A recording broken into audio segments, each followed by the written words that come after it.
Un exercice ici sur la recherche de la formule brute d'un composé. Alors, la morphine a une masse molaire, grand M, de 285 grammes par mol.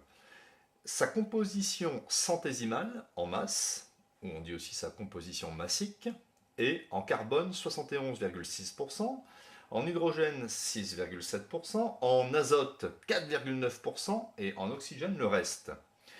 Il va falloir calculer les masses de carbone, hydrogène, azote, oxygène contenues dans 285 grammes de morphine.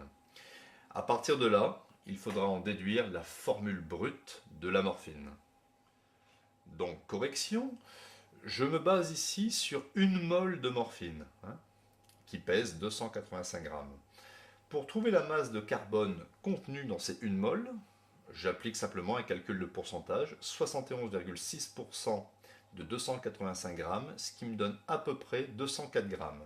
Pour trouver ici la masse d'hydrogène contenue dans 1 mole de morphine, 6,7% de 285 grammes, ce qui me donne à peu près 19 grammes. Et la masse d'azote contenue dans ces 285 grammes de morphine, 4,9% de 285, ce qui me fait à peu près 14 grammes. Il me faut trouver maintenant la masse d'oxygène. Alors étant donné que la morphine contient du carbone, de l'hydrogène, de l'azote et de l'oxygène, la masse d'oxygène sera la masse totale moins la somme des masses des autres éléments. Donc 285 moins 204 plus 19 plus 14, ce qui me donne une masse d'oxygène de 48 grammes.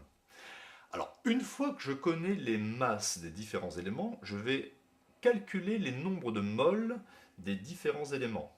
Combien y a-t-il de moles de carbone dans une mole de morphine? Combien y a-t-il de moles d'hydrogène dans une mole de morphine, etc.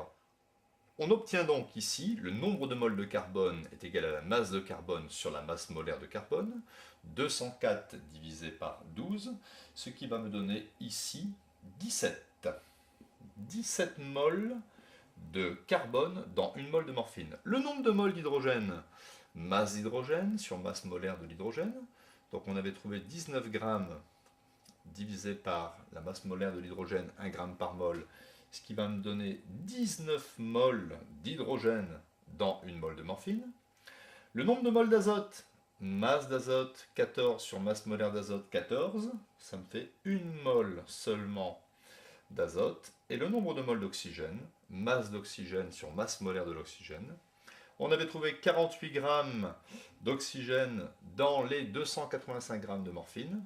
48 divisé par 16, ça va me donner 3 moles d'oxygène par mole de morphine. En conclusion, je peux écrire ici la formule brute de la morphine. Une mole de morphine contient 17 moles de carbone, 19 moles d'hydrogène, 1 mole d'azote et 3 moles d'oxygène.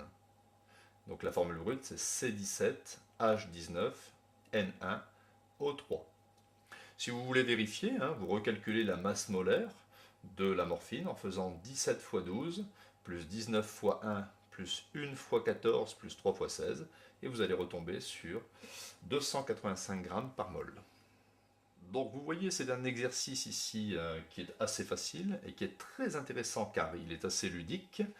À partir des compositions massiques ou compositions centésimales, il faut retrouver ici la formule brute d'un composé.